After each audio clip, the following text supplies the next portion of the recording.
araw sa ating lahat. Nandito tayo ngayon sa Barangay Sambados, Maguindanao upang interviewin ng harap-harapan ang isa sa mga biktima ng pangyayaring kaguluhan sa Badag Dos, Maguindanao. Kaya dito si Sir Abdul Ghaffur Khalid upang ating tanungin kung ano ang mga dahilan ng kaguluhan sa lugar na kanyang pinanggalingan. So, nandito po tayo para tanongin si Sir kung ang una namin may tanong sa iyo is ano ang dahilan ng kaguluhan na ito?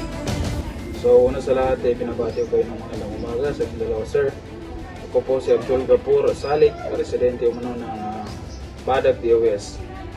So ang masasabi ko lang regarding dito sa pangyayaring ito, hindi ko naman talaga alam kung anong totoong nangyari.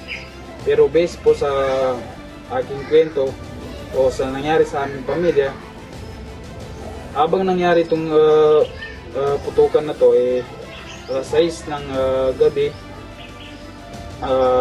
bago lang nahihirapan masyado ako magkwento kasi grabe yung trauma na naidulot nito sa aming pamilya at sa aking sarili. So habang kumakain kami ng aming pamilya ng alas 6 ng gabi, masaya kami nagkukintuhan. Nagkukulitan pa nga kami dito dahil yung sabi ng kapatid ko na baka may mangyari sa atin. Basta may mga iba kaming kukulitan. So naisip ko parang kakaibang sign ito. So habang kumakain kami, bigla na lang talagang merong pumutok. Habang may pumutok, una lumabas pa ako dahil kalmado pa ako dahil akala ko lang talagang may nag-strapping lang or parang normal lang na pagputok. Pero habang tumatagal, dumarami na yung putukan na nangyayari. Kaya sabi ko sa pamilya ko na mag-ingat kayo o mag-ready tayo kasi parang kakaiba na ito. At ang ginawa namin nag-duck cover and hold kami para naman makapag-ready kami. So nung nangyari na yung putukan, habang tumatagal, malapit ng palapit sa nangyaring putukan. So pati yung bahay namin may tumama na bala.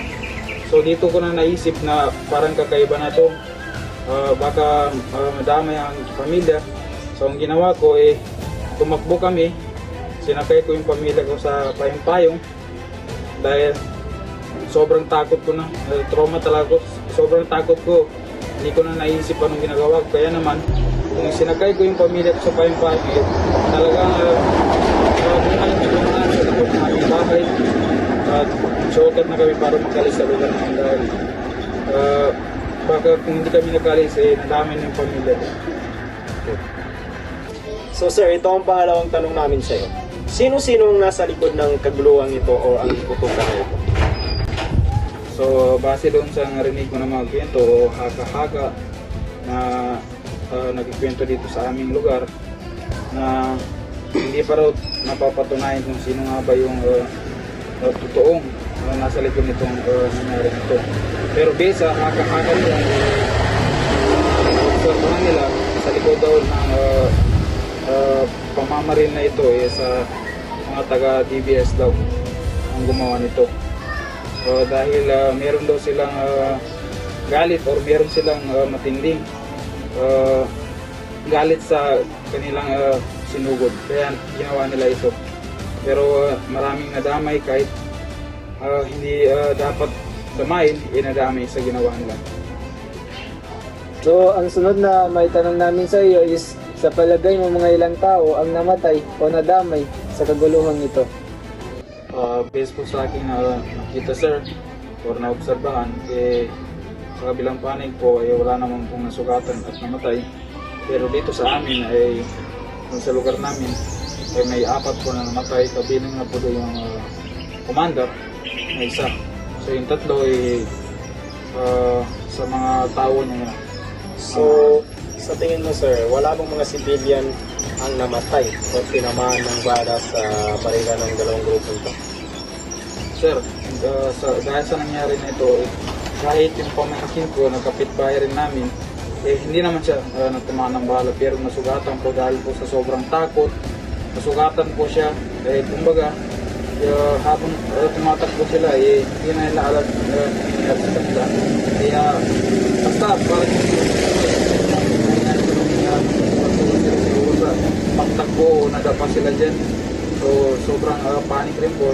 Tapos isa pong pinsan ko sir, hindi rin tinamaan at hindi rin nasugatan pero nagdala sa ospital dahil sa sobrang trauma, sobrang takot niya sa nangyaring ito dahil ikaw naman alas 6 ng gabi, wala kang kamalay-malay, masaya lang kayo nagkakain tapos may biglang puputok na gano'n. Tapos yung mga bahay pa doon, tinamaan rin ng bala sir. So meron marami, kahit yung bahay namin, tinamaan din ng mga bala, kaya na-damage ito. Sa tingin mo sir, ilang pamilya bang naapektuhan sa kaguluhan ito? Base sa aking pagkakalam sir, nasa higit 100 pamilya, ganun siya karami ang pamilya na naapektuhan dito sir. Dahil hindi lang doon sa loob ng barangay namin ang natakot ng mga pamilya, kahit sa kalapit ng mga barangay namin, nagsilikas din sila dahil sa sobrang takot nila sa kung ano man ang pwedeng mangyari sa kanila. Salamat sir. So kayo sir, ba't hindi na kayo bumalik sa inyong lugar o sa inyong barangay tulad ng sa barangay Badak na pinangyarihan ng kaguluhan ito? So mas pinili ko na lang dito sa Sumba sir dahil iniisip ko na kumbaga sa sobrang trauma namin ng pamilya sir, kahit ako at kung babalik kami doon baka kung anong mangyari sa amin, nasira na rin yung kabuhayan na kahit yung tindahan ng asawa ko nasira na din sir. Kaya naman pinili ko na lang manirahin na muna dito sa Sumba dahil ako may payong-payong naman, payong-payong driver ako. So kaya naman siguro na buhayin yung pamilya ko kaya hindi na muna ako babalik, pero meron siguro pagkakataon mga ilang buwan ngayon na kami rin ay babalik dahil doon naman talaga yung pamumuhay namin na totoo sir. Yes. Maraming salamat sir sa pagbigay ng oras mo sa pag-interview sa iyo na kahit alam namin delikado po at nakakatakot ay binigyan mo pa rin kami ng pansin. Ayaw ko ng interview para sa aming subject o sa aming pag-aaral. So, dito na po magtatapos ang aming video presentation Na pinamagatang Eyewitness. Ako po si Jerome Sulaiman. Ako po si Alfonso Clementa. At dito na po nagtatapos. Maraming salamat.